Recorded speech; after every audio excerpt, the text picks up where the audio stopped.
माँ बाप दारू पी के लौट रहे हैं और बच्चे को सवेरे की चाय नसीब नहीं। जो बच्चे, मेरे को ये बताने में आंसू आ गया।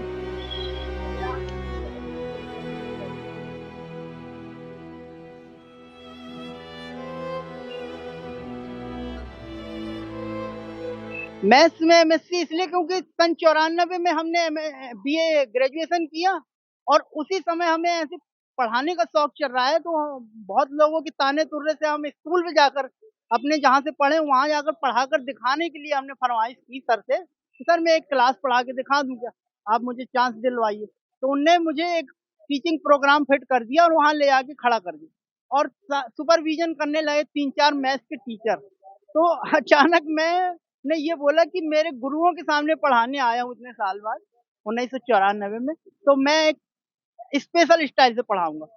तो कहानी सुनाई, कविता सुनाई, बच्चे हो गए चेतन। और अचानक मैंने खड़े खड़े कर करके सवाल पूछने लगा तो रुचि परीक्षण बताने लगा।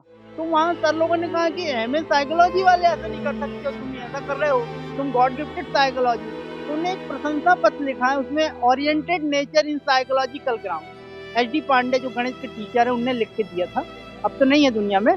तो इसके कारण से मैं चढ़ गया हूँ जम के 7वें आसमान में और उसी को गुरु जी को ही समर्पित करने के लिए मैंने एमएससी गणित 25 साल एक साधना समझ के, तो वो गणित अथाह सागर होता है, उसमें गोते लगाना हर कोई के बस का बात भी नहीं है। तो इसलिए इतने कठिन विषय को मैंने 25 साल की साधना समझ के करा।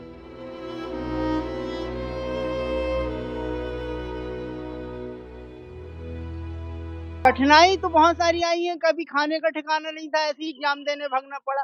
और यूनिवर्सिटी बड़ा कठिन तरीके से एग्जाम लेती थी, सवेरे सारे लोगों के पेपर 9 बजे से हुआ करते थे, हम लोग के सवेरे 7 से 10 हुआ करते, यानी रात भर जग के पढ़ो और सवेरे पेपर देने दौड़ लगाओ हैं। यूनिवर्सिटी सेंटर पड़ता था तो कई बार हमें बस साइकिल नहीं रहती थी, पैदल दौड़ते जाता था मैं हैं।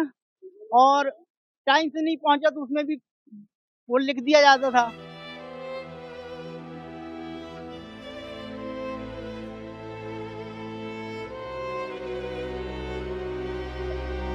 इस दौरान हमने 2 बार कोचिंग खोली, दोनों बार हमारे ताले टूट गए और चोरियां हुई। 15,000 जब चले गए तो मेरे को इतनी जम के डिप्रेशन हुआ कि मैं 2 दिन बिना खाना खाए घूमता था। फिर एक अंकल ने समझाया, कुत्ता घुमाते हो मिले थे आशुतोष श्रीवास्तव, तो वो बोलने लगे नहीं, गार्ड का किया करो, अच्छे अच्छे ब्राह्मण बनिया, गार्ड का कर रहे हैं उसमें बैठे बैठे पढ़ने मिलेगा।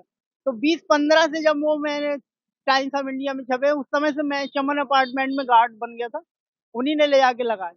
तब से मेरे फिर मनोबल बढ़ा और फिर मैं परीक्षाएं भी देता गया, गार्ड का भी करता गया। और दिन में बंगले वालों की भी ऊपरी काम करना, जैसे झाड़ू लगा दी किसी का, गाड़ी धो दिया, ऐसे करके मैं चलाता रहा। बच्चा कुछ खाना मिल गया, चाय मिल गई, ऐसे करके फिर टाइम निकाल के पढ़ाई करना, परीक्षा देना, फार्म भरना, ये सब मेरा रूटीन रहा है। जो बच्चे, मेरे को ये बताने में आंसू आ गया कि जो बच्चे सवेरे चाय तक नसीब नहीं है वो पढ़ाई करने क्या जाएंगे। इसलिए ये जरूरी है कि बच्चों पे शासन कम से कम सवेरे की चाय नाश्ता फ्री करे, ताकि वो स्कूल आके पढ़ने की उत्सुकता बढ़े उनकी है। तो घर का माहौल बहुत सारी जगह गड़बड़ है गरीब बच्चों में।